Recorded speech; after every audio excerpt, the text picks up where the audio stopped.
here at the Roman Forum, and you can see it's lower than everywhere else in the city. So Rome is actually built on Palatine Hill. We have multiple layers of the city. So we're about to go for a walk through with Massimo, our tour guide, look through some of the different ruins that we uncovered from the modern city as we dug down. We've been looking at Trajan's column.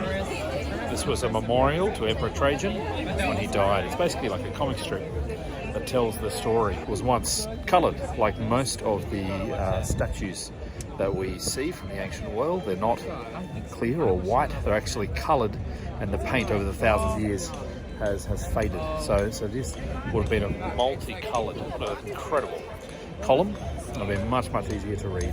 He was actually cremated and put within that column, and there's a stairway, a spiral stairway that runs all the way up to the top. And you can see there's a couple of guys here who are continually restoring and serving and making sure that the column is cleaned and that people can see it, and generations to come can see it as well. So we're in the Basilica here. You can see the distinctive change between the two materials. This is the modern material. This is the ancient marble. Basically, the archaeologists wanted to ensure that it would be very clear what was remaining of the ancient and what was the modern material that was used to create it. But it's just amazing. Standing there thinking about just how monumental that basilica would have been in the Forum. Huge.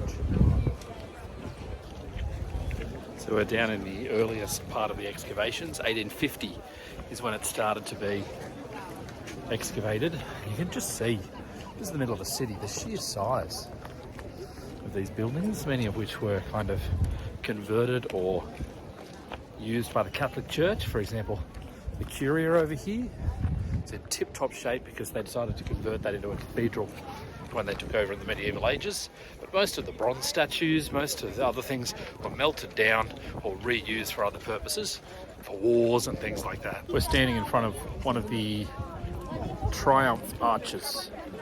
It's where Napoleon got his idea of the Arc de Triomphe, and there's only 3 left in Rome. They were basically the empire saying, hey, look at all the different peoples that we just beat, look at the nations that we just conquered. But who's going to believe that?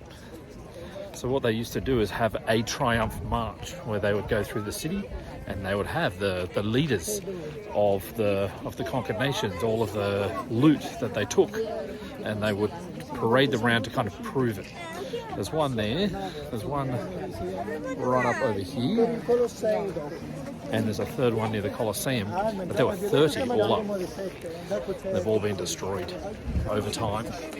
But Caesar very famously did that when he beat the Gauls. He had Vercingetorix go through the crowd with his triumph.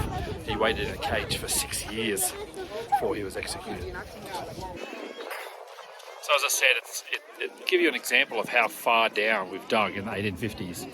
This is a temple, so the old kind of stone here was built upon by the medieval church. But I'll flip the camera around and show you where the original door was. Green grate there, that was the original door. You walked on ground level up the stairs and to the door. That shows you just how far down we've dug.